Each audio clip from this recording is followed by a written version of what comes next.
What happens? What happens when a woman takes power? What happens when she won't back down? What happens when a woman takes power? What happens? What happens? What happens? What happens? What happens when she wears the crown?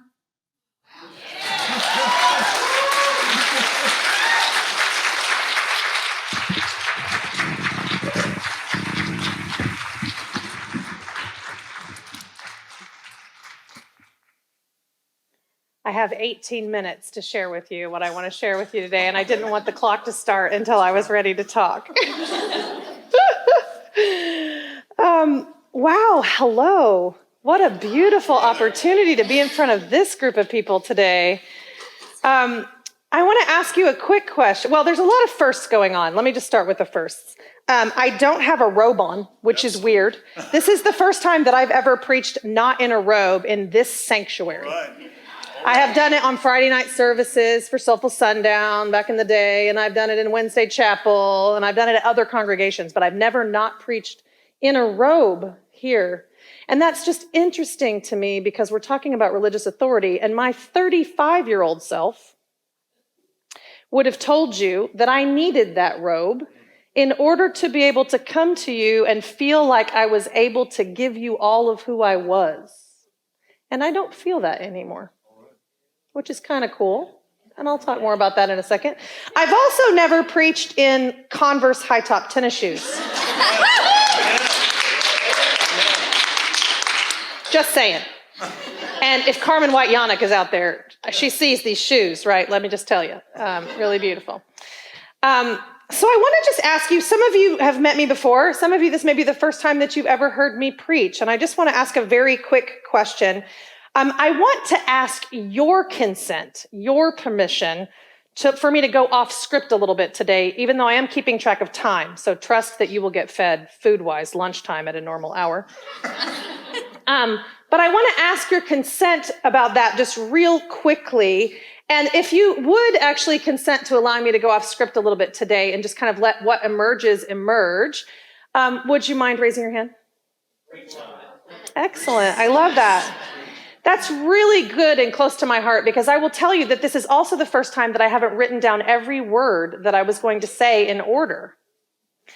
This is a huge risk for me. A huge risk for me. I've done it in other churches. I've done it on Friday night. I've done it in Wednesdays, but I've never done it here because I actually believed that I wouldn't deliver what you came for if I didn't write every word down. And some of you were like, huh? Right? It was all it's in here, right? It wasn't actually. Something about the relationship, though, made me feel as though that you needed me to write the poetry that was here to be able to deliver the poetry, right? That you could come as a witness to. But actually, it's way more complicated than that, this whole preaching gig. And it's actually not just a relationship with you and me. It's also a relationship with me and my understanding of God. And for me, that's my truth, my wisdom, my position, my place. Does that make sense? So I have to just trust that in this moment, I am in the right mind, in the right place, at the right time, for the right reason, doing the right thing. And if all of those things are in alignment, we're going to have a really good time. If you came with full consent to this church today and weren't finagled to be here, we're going to have an even better time. So when I ask you, I want to ask you first and foremost, when I first asked you that question of how did you know that you consented to what I just asked you for? So when I said, if you consent to let me go off script, can you turn inside and do what I call a U-turn? Can you go inside for a second and see what let you know that you were fully consenting to my request? Is it because I'm a minister? Please say no. Is it because of what you felt inside your body? Yes. Is that true? Great. I want you to put your attention on that part of you that let you know that it was okay for me to go off script below the chin, not in your head. And when you have that place in your body, we're just going to take a minute. When you have that place in your body that's trying to get your attention that says, this is how I know that I'm going to let her do this. When you have that place in your body and can put your attention there, just raise your hand so I can know and keep your eyes closed so that you don't have to look at other people.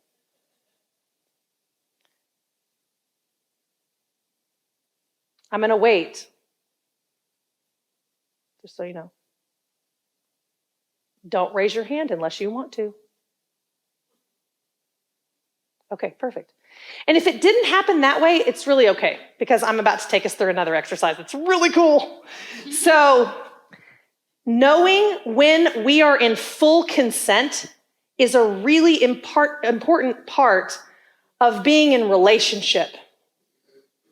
Relationship with the world, relationship with our partner, relationship with the small groups that we're a part of, relationships with church and the church community, relationships with our city and our government, right? Knowing whether or not you fully want to be involved in something is really important. And sometimes our consent has just been taken from us, right? You did not consent for the pipes to be laid beneath the surface of your streets to bring you water, for example, right? But you consent to pay for it. So you're kind of exchanging something in some respects, but there's still some power over there, right? There's still some power over because you weren't a part of the process to determine what that would look like and what it would cost. Does that make sense? Okay, I am definitely a back and forth talker. So like, if this is the first time experiencing me, that's important to know. Okay, so what I would love to do, if you would like, and if you didn't get a place in your body where you felt consent to let me go off script and be weird today, then that's really okay. You're just not in a space where you can get to that, and that's totally cool with me. But I want to walk you through another exercise that might actually help lift that up. That'll only take about 4 minutes. I'm looking at David because David is keeping track of me and the 18 minutes that I have to do this sermon. So I want you to turn inward again. Do this U-turn. And I want you to feel your feet on the floor. Ooh, lots of shifting.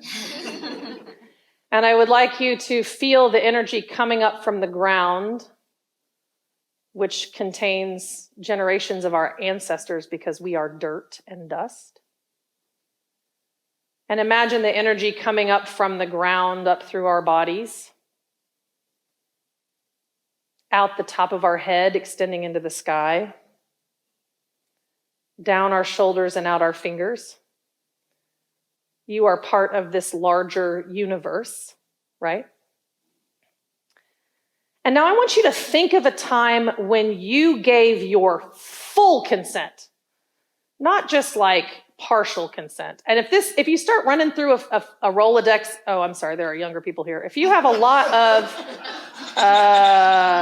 if you're scrolling really fast in your brain like this, you can actually ask it to slow down and to give you just one that fits for this moment. Because if it's overly complicated, it may not help you get this information. So like if it's, oh yeah, I decided that I was gonna marry my ex-husband, that's probably not a good one.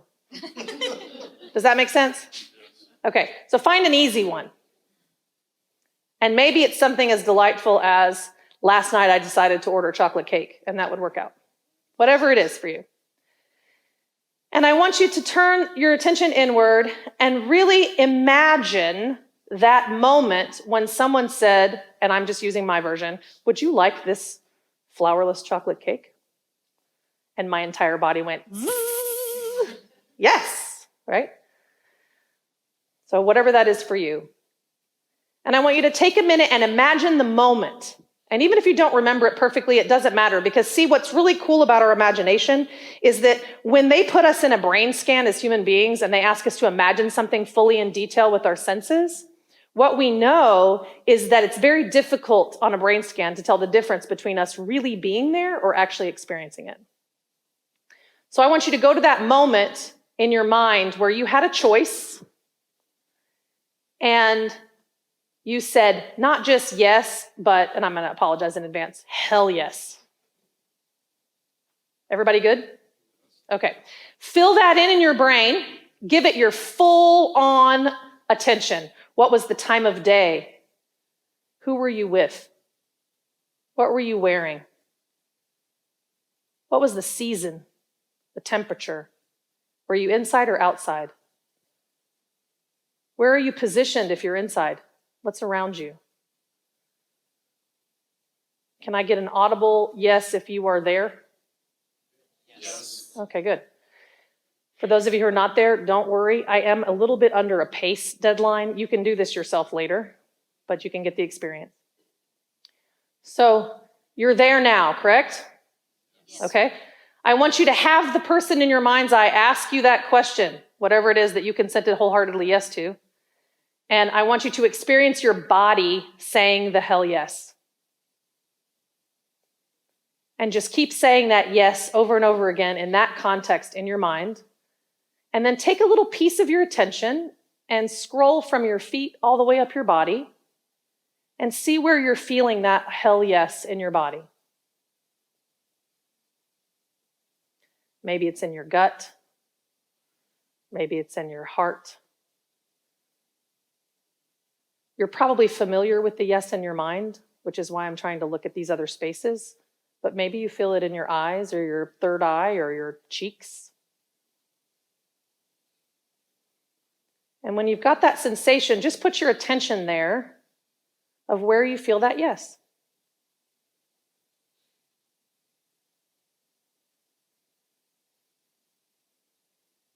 Beautiful. So if you were able to feel a different spot other than your brain, would you give me a yes?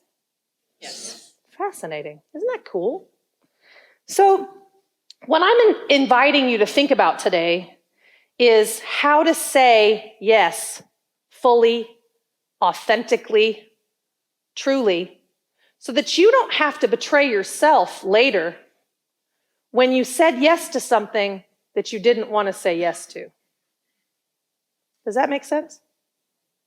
Because when we say yes without addressing the fears that we might have inside of us, so like let's amp up the risk and make it a really complicated decision like Olympia Brown's calling to go be the first woman ever in a Universalist church, right? How did she know that that was the thing that she wanted to do? How did she know? She had never seen it before. But she could take who she was and insert it into another role and see that that would be a good role for her, right? We have been lied to in this culture about ourselves and about truth. We have been told what a woman is, what a man is, what a normal orientation is. And the reality is that it's all way more complex than that. And the first thing we have to get right with before we do any kind of social justice work, before we do any kind of diversity, equity, and inclusion work, before we decide anything external of ourselves, is to first get right with this system. And it's not as hard as you think. All it takes is being with all of the parts of yourself that might resist whatever it is you're thinking about. So for example, I had to make a decision about whether or not I was going to preach here today. Fairly last minute.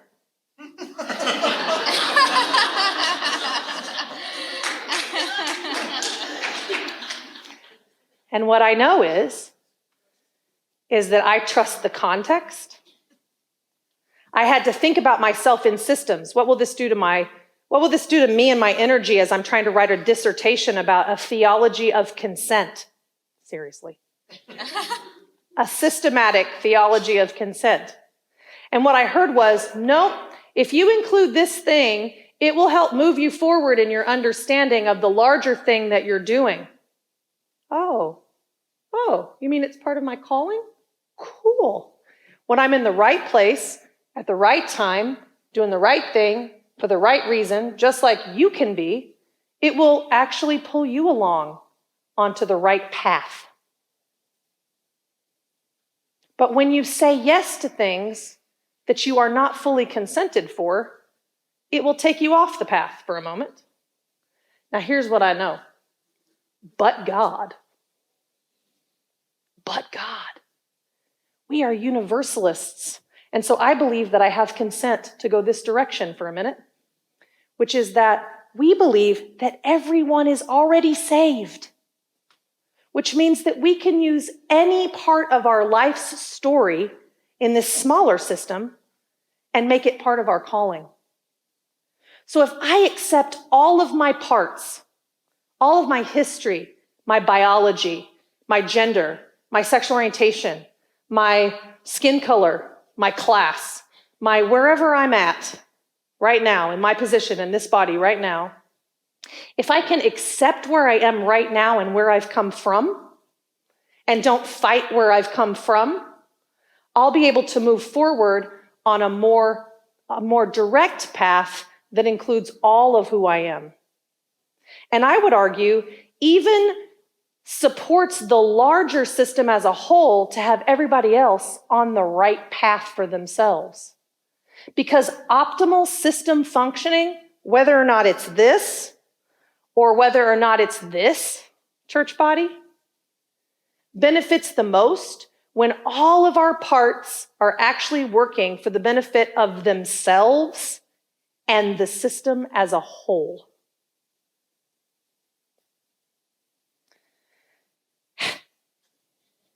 So, I'm going to ask you to practice building this muscle that I've just given you access to. It's a brand new paradigm and it takes a lot of attention. And do you know what this world wants to take away from you more than anything else in the world? Your attention. And so it takes a little bit of attention. And if you'll put your attention on your consent before you say yes or no to anything, I believe that it could benefit you and your position on this planet and your desire to fulfill your own calling. And it's what I've had to learn. My entire journey has been about learning when I thought I had consent and I actually didn't have it. And maybe yours has been too. When we say yes to something that we feel 80% sure about, but we don't give voice to the other 20%. When we do that, unfortunately, we're making a choice out of fear. And when we make those choices out of fear, we actually can draw that fear towards us instead of love. So love all your parts. And when you go to lunch today, I want you to consider doing that in remembrance of me. Not because I think that I am Messiah, but because our food is communication with the planet. It is a relationship with the planet. So it's also a relationship with your body. And so when you make a choice to consume food, just do a quick U-turn. I'm landing with my head here and saying I want the salmon and vegetables. Cool. Just take a minute, pause, ask, and you'll watch what happens.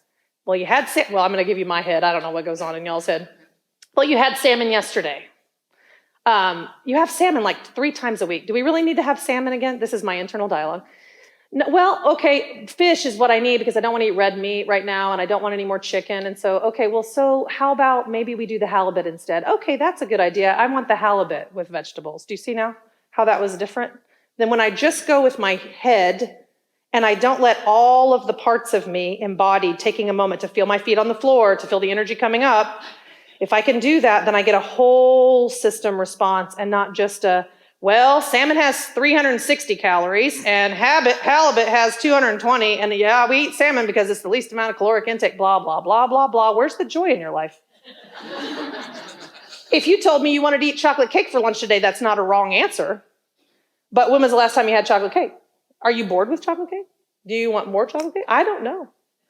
But what I do know is that I offer you the blessing of you getting to know and love your own system, one decision at a time. Thank you for letting me take this risk.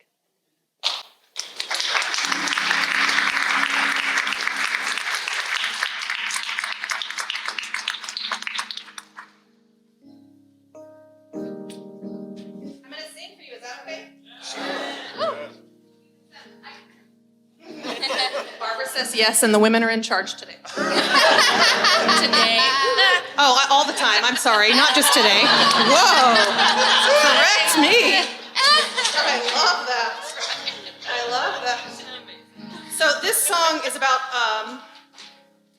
how we've kind of lost our way a little bit and be in relationship with our whole self. So as you hear this song, I would love for you to imagine it not as a love story between two people, because that's the wrong level of system I'm going for right now. I want you to think about it as the love story of you're witnessing eternal part of yourself, loving all the experiences you've ever had up to this point and this moment right now. Does that make sense? Okay.